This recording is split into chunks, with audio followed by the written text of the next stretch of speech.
Hello, guys! Welcome back to another incredible episode of UniHouse Academy.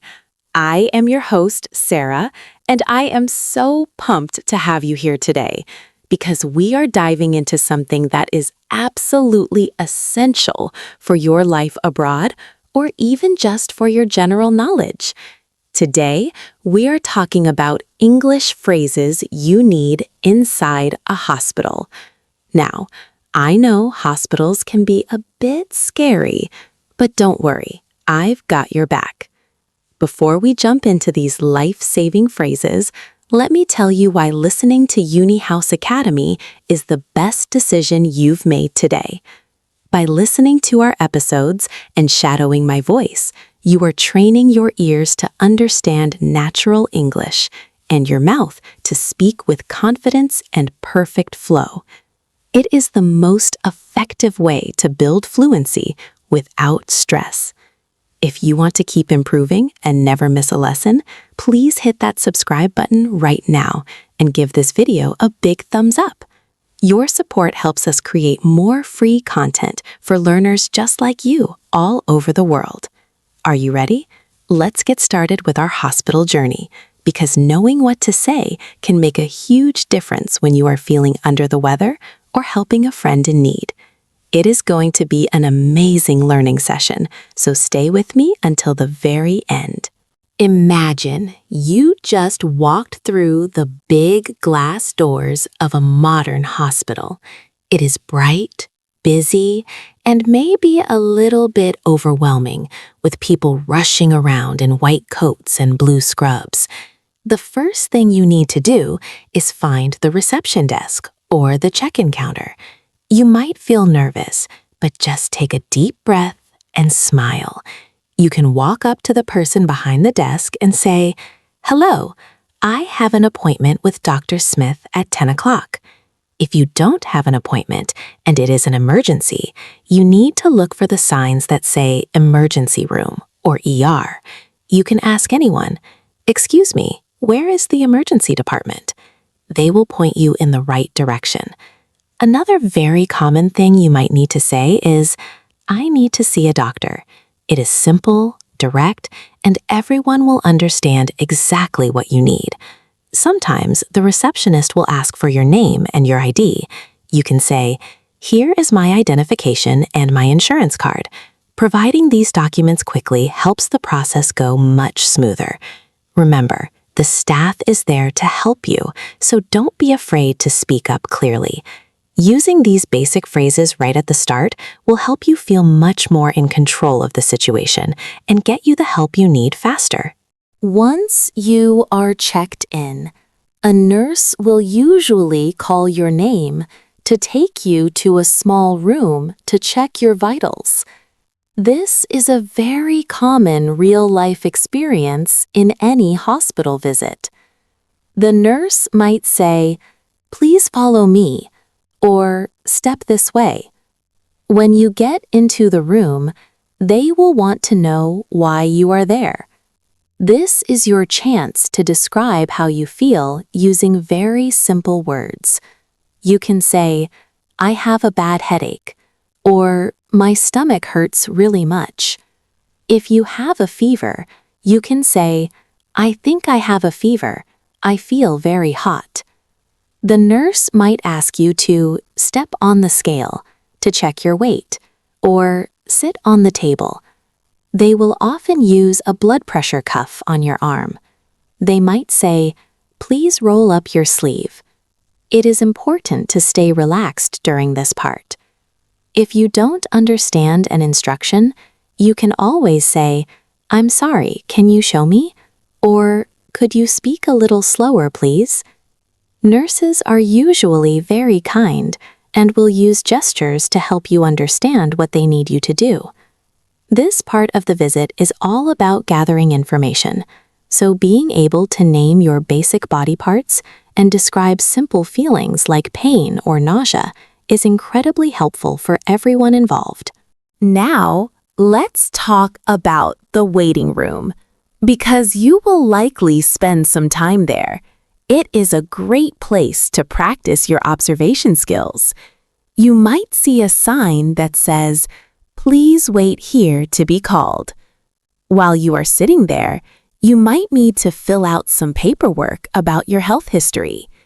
If there is a word you do not know, you can take your phone out and look it up. Or, better yet, ask the person at the desk, "What does this word mean?" They are used to helping people with forms. If you start to feel worse while waiting, do not just sit there in pain. You should go back to the desk and say, "Excuse me, I am feeling much worse. Can I see someone sooner?" It is okay to advocate for yourself. Also, you might need to find the restroom while you wait. You can ask, "Where is the nearest restroom?" Or, "Where can I find the bathroom?" People are generally very helpful in these settings. If you are thirsty, you can ask, "Is there a water fountain nearby?" These small interactions are perfect for building your confidence in a real-world English environment. Just remember to stay calm and use your polite words like please and thank you, because they go a long way in making the experience better for you and the hospital staff. After the nurse finishes the initial check, you will finally meet the doctor. This is the most important part of your visit. When the doctor walks in, they will usually introduce themselves. You can say, "Nice to meet you, doctor." They will ask you questions like, "What brings you in today?"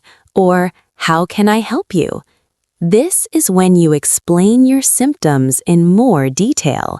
You can say things like, "I have had this cough for 3 days," or "It hurts when I breathe deeply."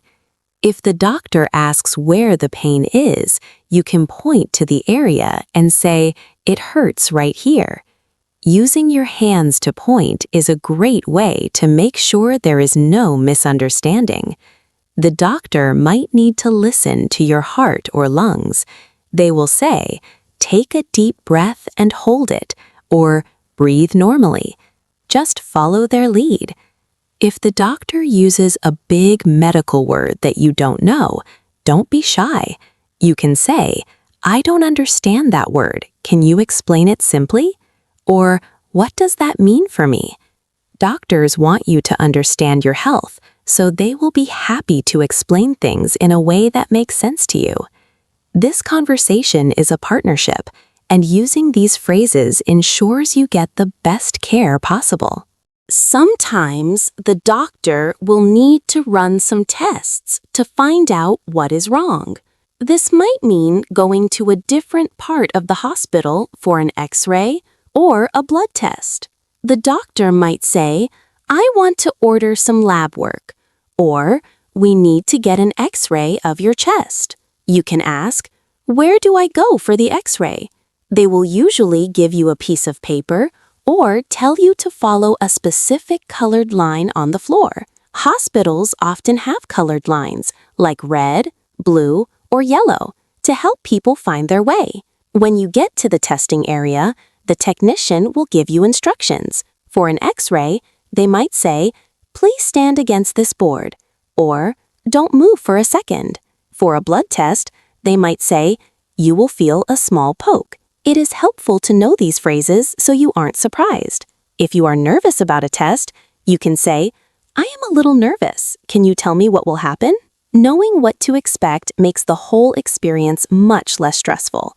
These real-life actions are common in hospitals everywhere, and being prepared with the right English phrases will help you navigate the halls and the procedures with much more ease and less anxiety.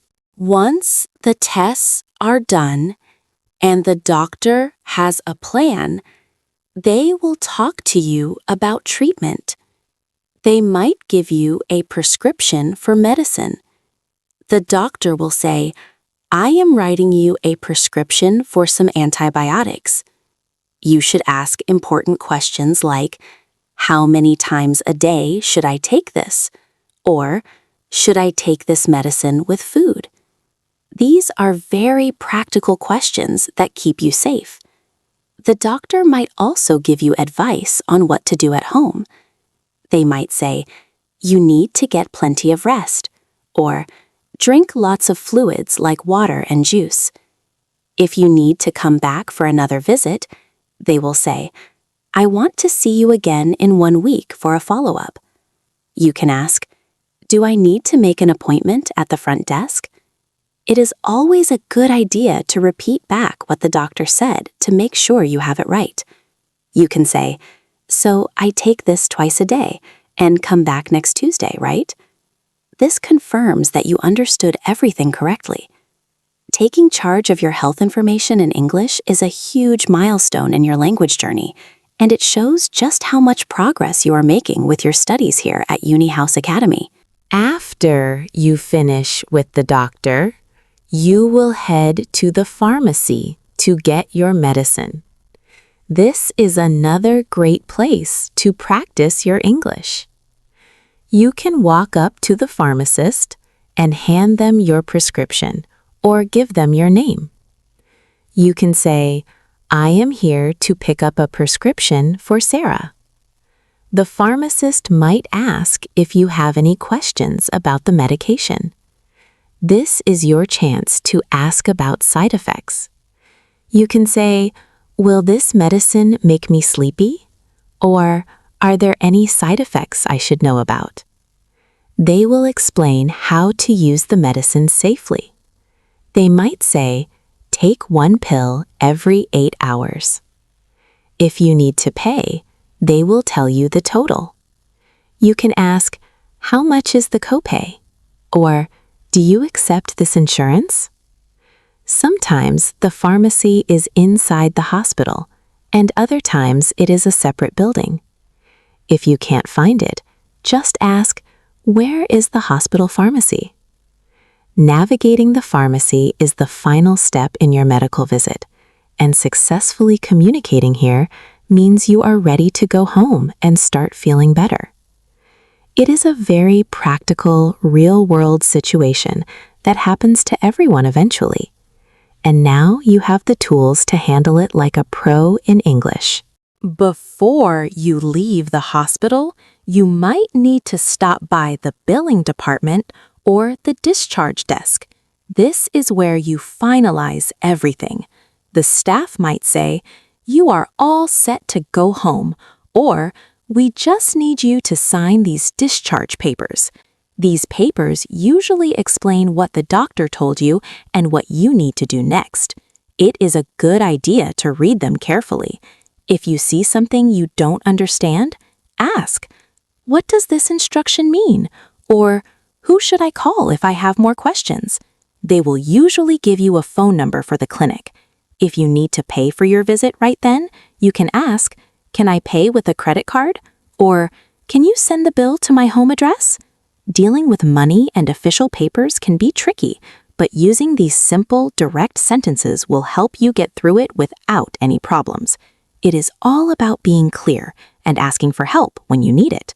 Once you have your papers and your medicine, you can finally head home. You should feel very proud of yourself for navigating a complex environment like a hospital using your English skills. It is a major accomplishment and a sign that your hard work is really paying off. Wow, we have covered so much ground today. From checking in at the front desk to talking with doctors and picking up medicine at the pharmacy, you now have a solid foundation of English phrases for any hospital visit. Remember, the key to learning is repetition and practice. I highly recommend listening to this episode several times and shadowing my voice to get the rhythm and pronunciation just right. The more you practice, the more natural these phrases will feel when you actually need them in real life. Thank you so much for joining me today on UniHouse Academy. It has been an absolute pleasure helping you on your journey to English fluency. If you found this episode helpful, please don't forget to subscribe to our channel and hit that like button. Your support means the world to us and helps us keep creating these lessons for you. Also, leave a comment below and let me know what other real-life topics you want to learn about. We love hearing from our amazing community of learners. Keep practicing, stay positive, and remember that every small step you take brings you closer to your goals. I am Sarah, and I can't wait to see you in our next lesson. Until then, stay healthy, keep speaking English, and have a wonderful day. Goodbye for now.